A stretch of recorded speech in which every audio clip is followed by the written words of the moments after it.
We just got back in from an epic day out on the water, and now I'm going to run through exactly how I wash and flush the ski to keep it in the best shape that I can. Now you'll notice the ski is parked on a bit of a slope with the rear of the ski a bit lower than the front, and that is intentional. So when I wash it down, any of the water in the footwells here, any sand and salt, is going to drain off the back, and anything on the inside will drain out the bungs at the rear.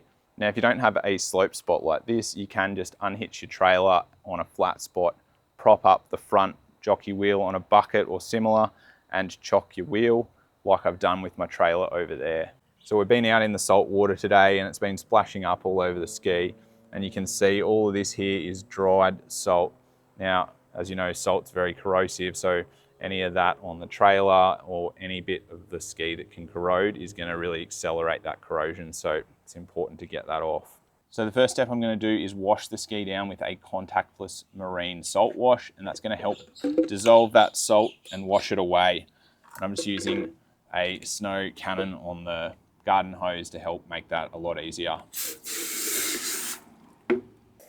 So just filling this up with water first so it doesn't foam up. About 900 mils to a litre.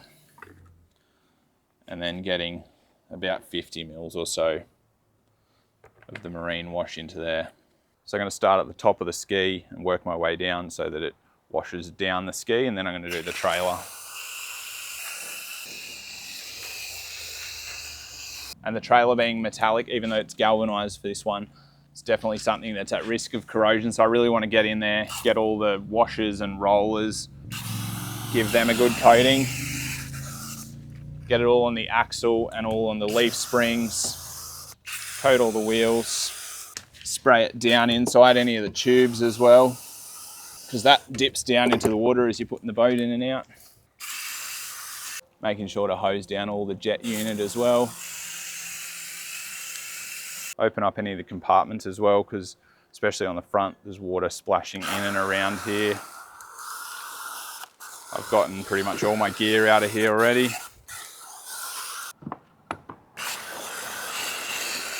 All right, so now let that sit on there for 30 seconds or a minute or so and let it work its magic, and then we can hose it all down with fresh water.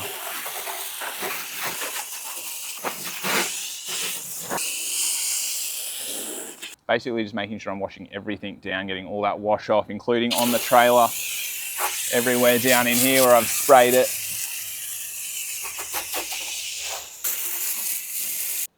So I'm going to now take all the seats off. You can get a little bit of salt, sand, spray into this area, so I like to give this a spray down with a bit of fresh water as well, just gently.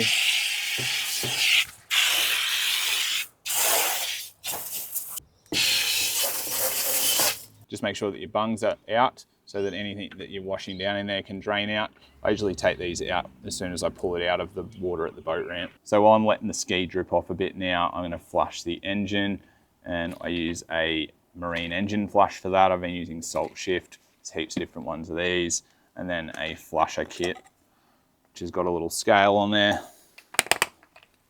and then chuck about 50 mils of that into there. Now, a really important thing with jet skis and the opposite to boats is you want to start the jet ski before you start running the water through it so it doesn't fill the internals up. And then once you're done flushing, turn the water off, let the jet ski run for a bit longer, and then turn it off. So I like to set all this up before I fire up the ski.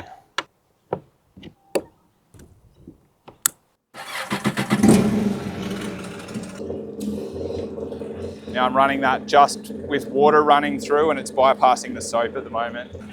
So we've got our water starting to circulate through now. And now I'm going to turn this and let the soap start flushing through, or the marine flush.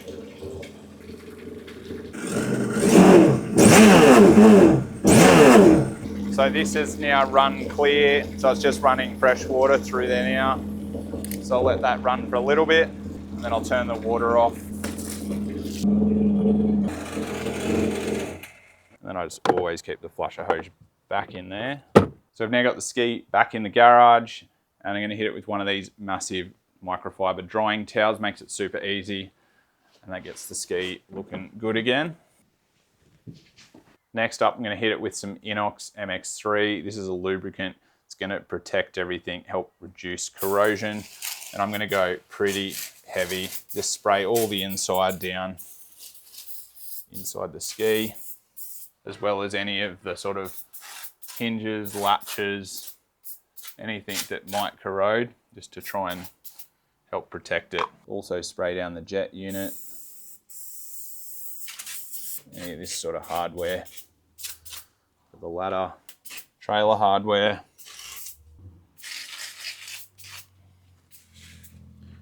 And the trailer plug.